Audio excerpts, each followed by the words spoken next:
One bed, one rule, don't sleep in clothes, no falling in love. Alien girl.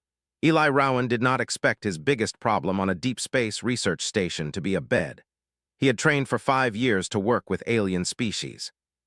He had learned 23 non-human languages, survived zero-gravity panic drills, and passed psychological exams designed to test patience, empathy, and emotional control. None of those exams mentioned what to do when the station assigned you one room, one bed, and one alien girl who looked at emotions the way humans looked at radiation leaks. The problem started with a system failure. The station's housing wing had been damaged during a routine power reroute.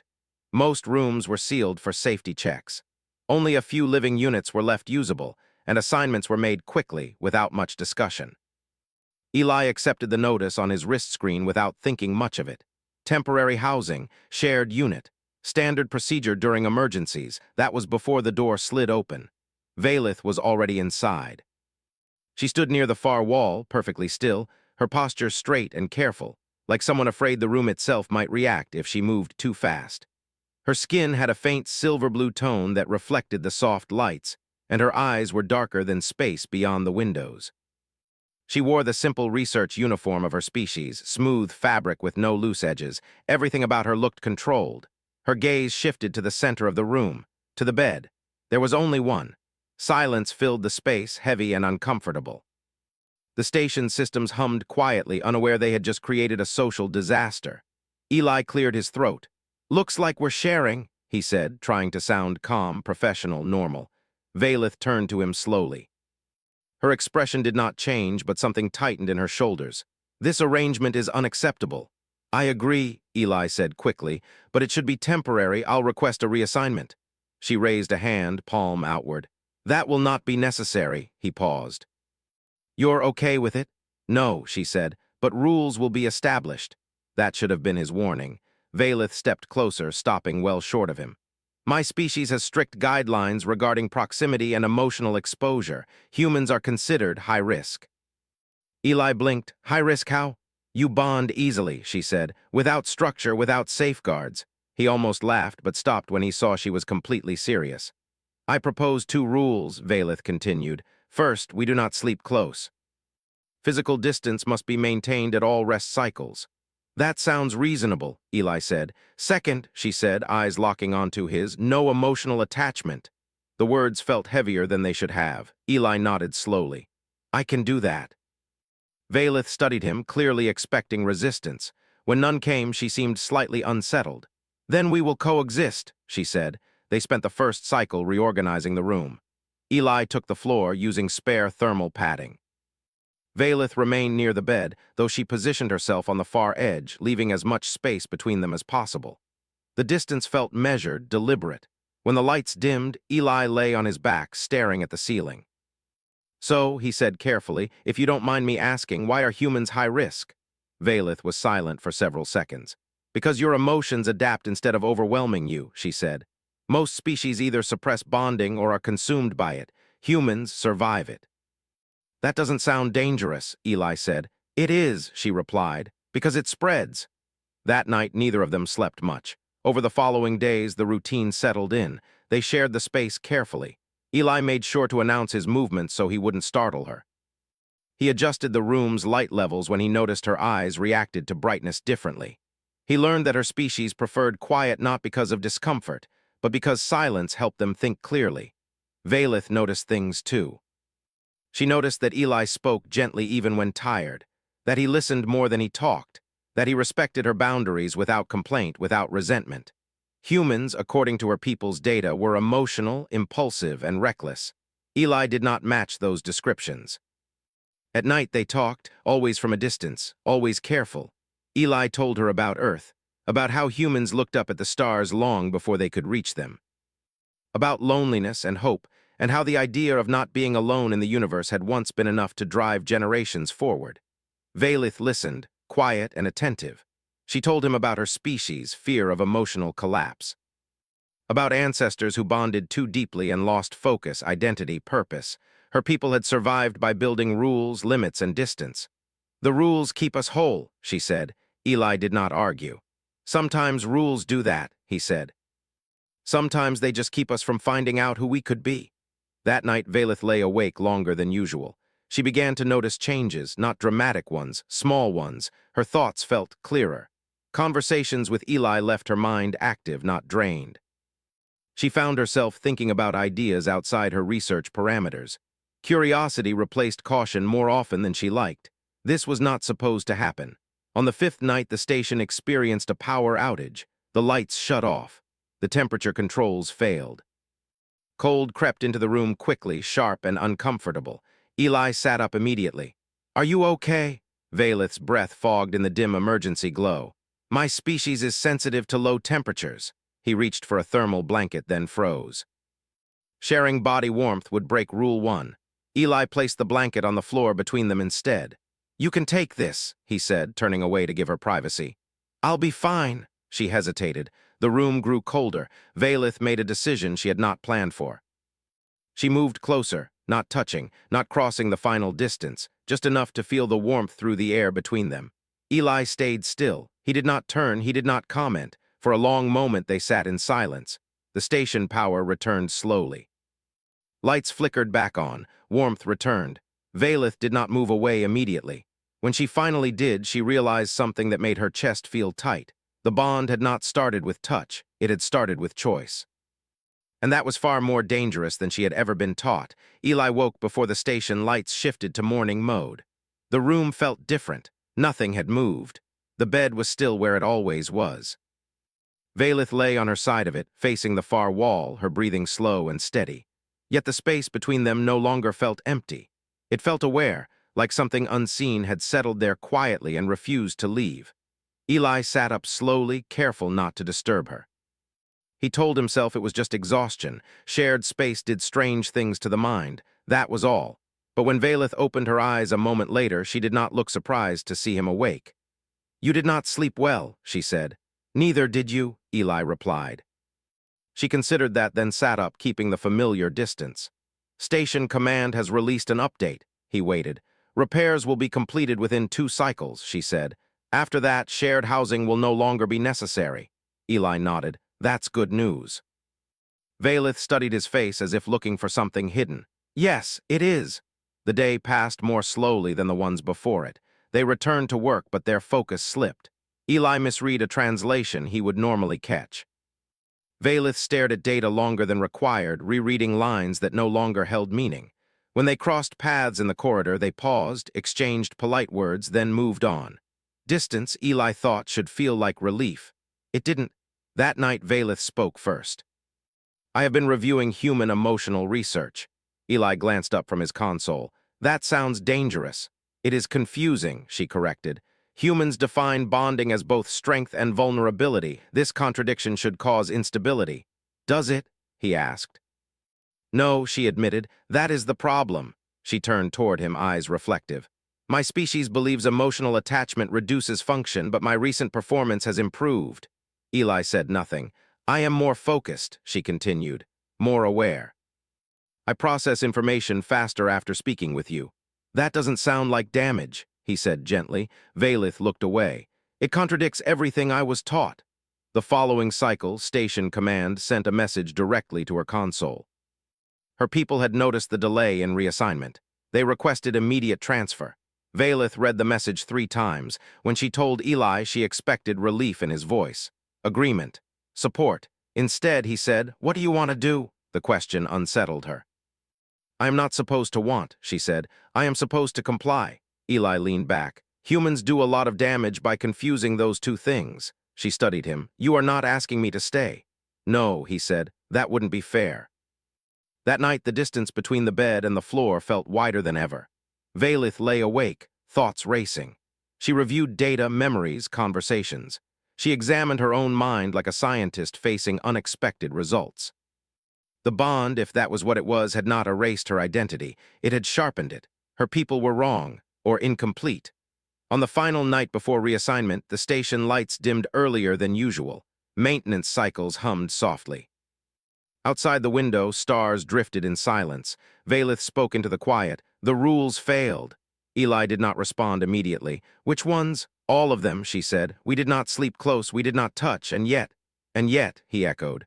I feel connected, she said. Not consumed, not unstable, connected. Eli turned toward her. He stayed where he was. So do I. They sat like that for a long time. I followed the rules, he continued. Because you asked me to, but they didn't protect us from feeling. They just made us honest about it. Valith let out a slow breath. If I leave now, my people will classify this experience as a failure, as a warning. And if you stay, he asked, they will have to listen, she said quietly, even if they do not wish to. The next morning, Valith did not board the transfer shuttle. Instead, she stood before the station council, calm and steady. Eli sat in the observation area, hands clasped, heart pounding harder than he liked to admit.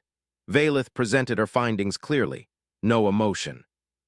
No accusation, just evidence. Her cognitive output had increased. Emotional stability remained intact. Identity markers showed no loss. Human proximity, rather than destabilizing her, had acted as a regulator.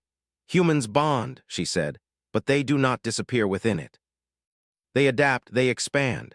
The council members exchanged glances. This contradicts established doctrine, one said. Doctrine is not data, Valith replied. The request for reassignment was suspended. New research protocols were approved. Humans were reclassified, not as hazards, but as stabilizers. When the decision was announced, Eli felt something loosen in his chest. Relief, pride, something warmer than both. They received new living assignments that evening. Separate rooms, larger, more comfortable, each with its own bed. Valith stood in the doorway of her new quarters, then turned back to look at Eli. We are no longer required to share space. I know, he said. She hesitated. Would you like to sit for a while? Eli smiled. I'd like that. They sat together, not because of necessity, not because of failure, but because they chose to. And for the first time, no rules were needed at all. Eli did not expect silence to become comfortable so quickly. The new quarters were quiet in a different way. Before, silence had been careful, measured, full of rules and unspoken thoughts. Now it felt open, optional, something they stepped into rather than endured. Valith sat on the edge of the seating platform in Eli's room, her posture relaxed in a way he had not seen before. The lighting was softer here, adjusted automatically for mixed-species comfort. The space no longer forced distance, but it did not demand closeness either. That choice mattered. I am still here, Valith said, as if confirming it to herself. Eli nodded. You made a big decision. So did you, she replied. He frowned slightly. I didn't do anything. You stayed, she said, without asking me to, without trying to influence the outcome. Humans, she had learned, often revealed their values most clearly in what they refused to do. The station changed around them in subtle ways over the next few cycles. New research teams arrived. Mixed-species collaboration increased. Humans were no longer given additional restrictions during emotional proximity trials. Instead, they were assigned as partners, mediators, observers. Emotional stabilizers, Eli said one morning, reading the updated classification. Valith watched his reaction carefully. Does that trouble you? He smiled faintly. A little makes us sound like equipment. Your species often becomes what others need, she said, without intending to. That observation stayed with him. They continued to meet each evening, sometimes in his quarters, sometimes in hers, sometimes in shared observation lounges overlooking the stars. There were no rules now, no official boundaries, only mutual awareness, and still they did not rush. Valith found herself fascinated by how humans treated time in relationships. There was patience, yes, but also acceptance. No pressure to define everything immediately, no demand for certainty before connection. For her people, bonding was an event. For humans, it was a process. That difference changed everything. One cycle, Valith received a message from her home council, not a command, a request. They wanted clarification, more data. They wanted to understand what she had experienced without triggering collapse. They wanted to know how identity could remain intact while emotional attachment grew. Valith stared at the message for a long time. When she told Eli, he waited for her to finish before speaking. What do you want to say to them? I want to tell the truth, she said. But I do not yet have the words. Eli leaned back, eyes on the stars beyond the window. Humans didn't either once, we just kept talking until we found them. She considered that.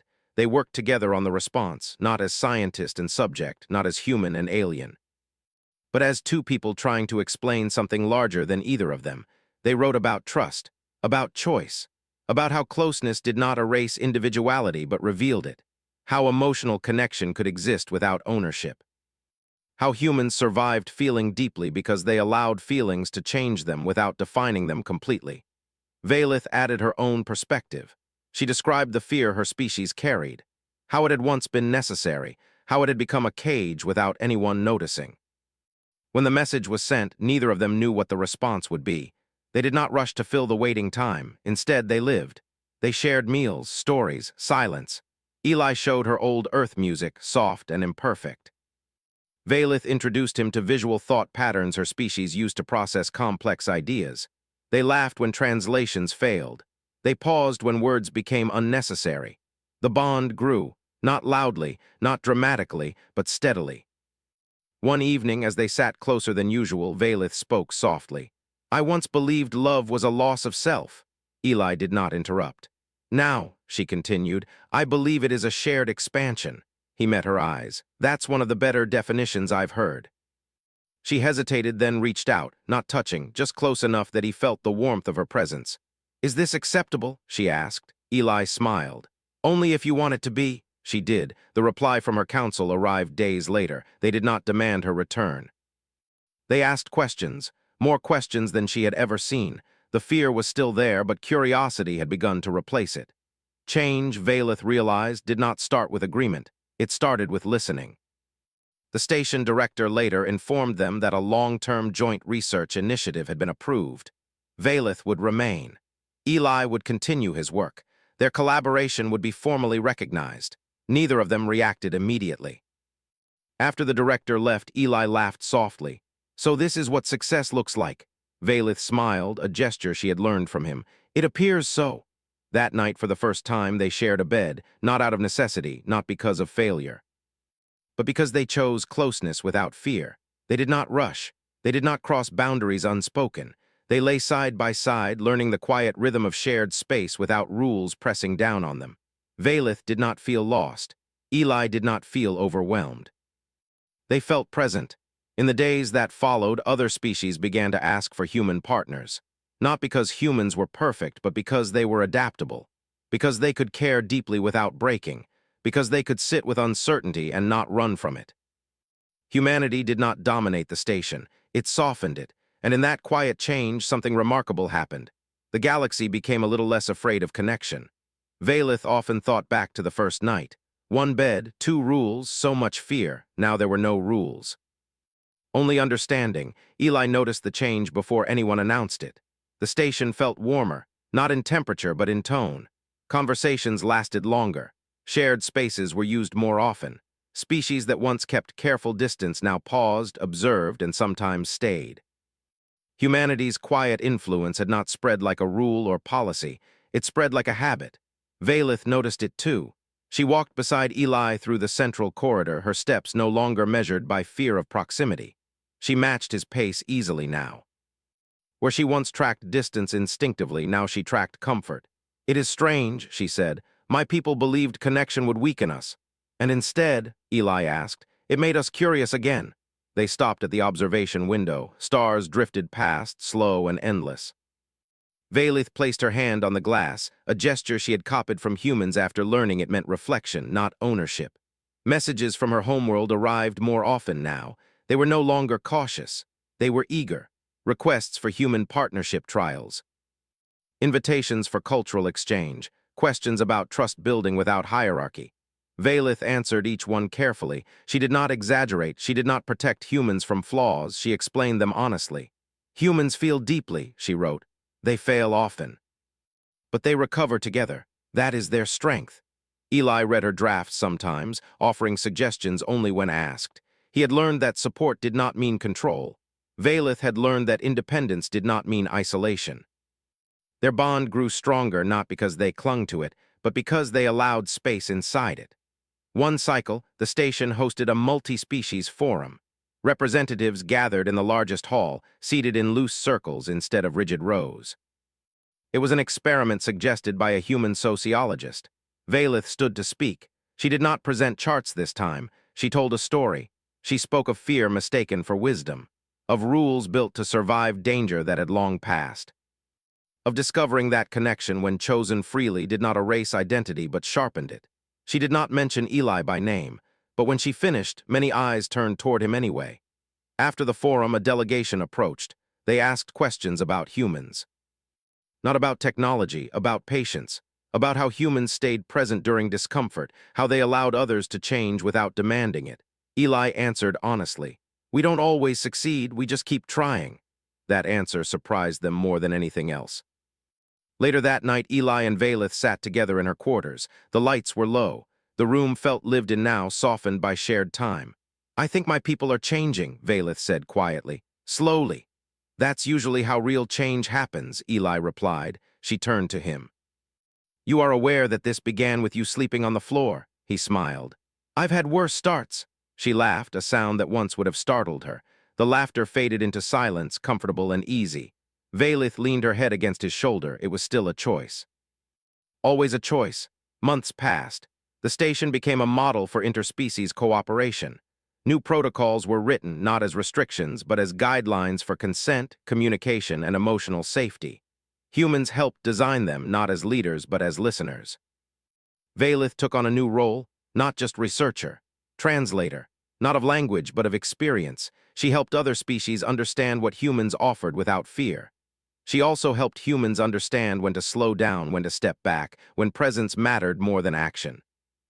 Eli watched her grow into the role with quiet pride. One evening, as they prepared for rest, Valeth paused beside the bed. "There is something I wish to say," she said. Eli waited. "My people once believed love was a threat because it could not be controlled," she said. "I now understand that its value lies precisely there." He met her eyes. "You don't have to define it." "I know," she said softly, "but I want to." She reached for his hand. This time she touched it. The contact was gentle, grounded, real. Nothing broke, nothing was lost. Eli squeezed her hand lightly. "I'm glad you stayed." "So am I," she replied. Outside, the station lights dimmed to night cycle. Species rested side by side across the habitat. Conversations paused, not from fear, but from trust that they could continue tomorrow. Humanity did not change the galaxy by force. It changed it by showing that closeness did not have to mean collapse. And Valeth, once afraid of losing herself, discovered she had never been more whole.